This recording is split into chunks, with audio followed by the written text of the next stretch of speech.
In this video, we will discuss about the immune deficit and its effect following CAR-T cell therapy.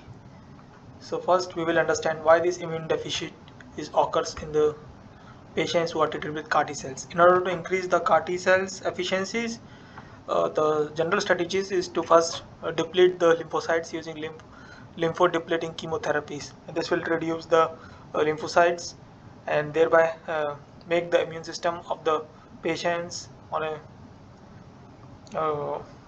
weak, make the immune system of the patients weak, and at the same time the CAR-T cells are targeting B cells, thereby further suppressing the immune system, and thereby make the person multifactorial, or the person will go through multifactorial immunosuppressions, and this will cause the CAR-T cells related toxicities.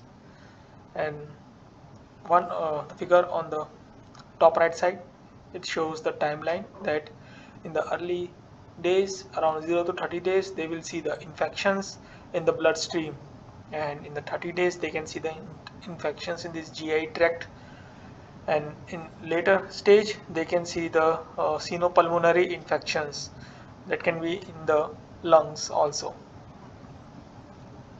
And now we will go into the specific part, that is neutrophina. So in this case, the absolute neutrophil count, the categories are been divided based on the absolute neutrophil counts, and they are very low, around less than 1.5.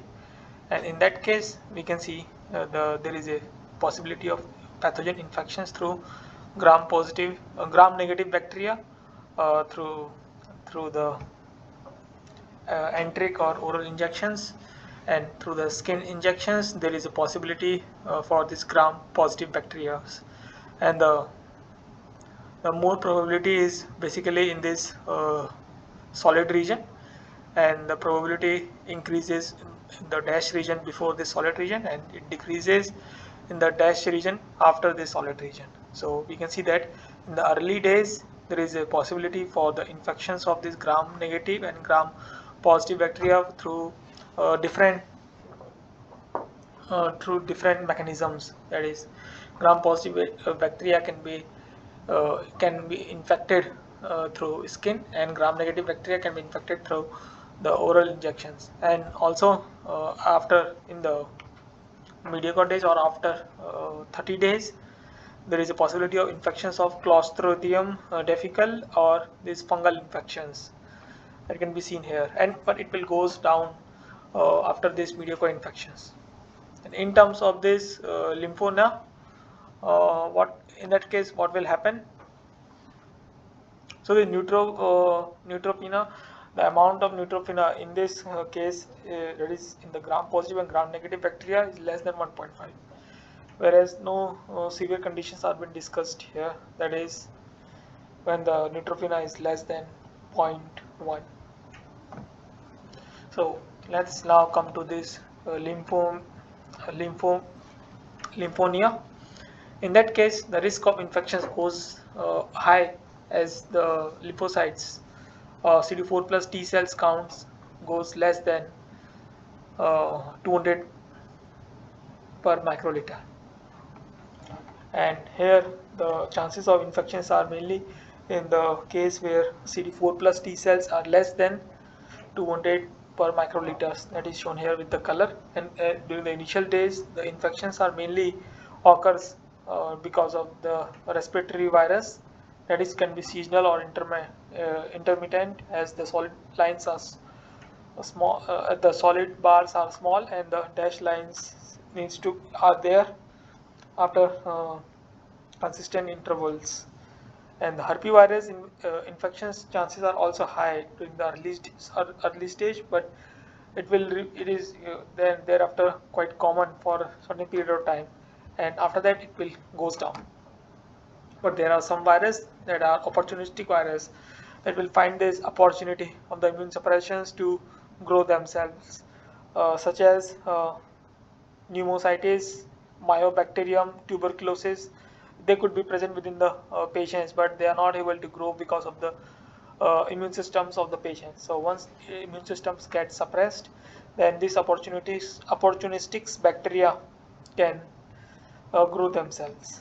The last category that is shown here is about B cell aplasia, so the depletions of the B cells. So in that case they have categorized them into these three different categories. First, in which the IgG levels are less than 400 microgram per deciliters, and B cell counts are also less than 20 per microliters, and vaccine is how frequently the vaccines is been, how frequently the patients are being treated with vaccines. So here we can see that the bacteria infections rates are high in the like 30 days. After that it remains in a common region, and then it will goes down in the late stage, that is after months, or it could be after years. The respiratory virus, similar to the conditions where lymphonia, lymphocytes, absolute CD4 T plus cells are low, you can see that it can infect at the early stage, and thereafter it will remain continue for the infections, or ready for the infections at certain interval of time, at consistent interval of time. And this hepatitis virus, so in the case where lymphonia is low, its chances of infections are high at the early stage, but in the case where B cells aplasia occurs and hypo hypogamma globulinemia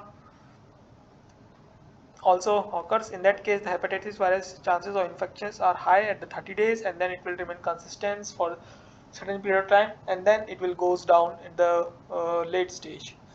So these are some of the possibilities of how the immune deficiencies could cause the bacteria to infect, and what are the different methods by which this bacteria can infect. If you need to understand more about their relationship, that is how the immune deficit and CAR T cells therapies are related, or their toxicities of CAR T cell therapies and immune deficiencies are related, you can go through the reference that has been provided in the description. That's all for this video. Thank you for your time.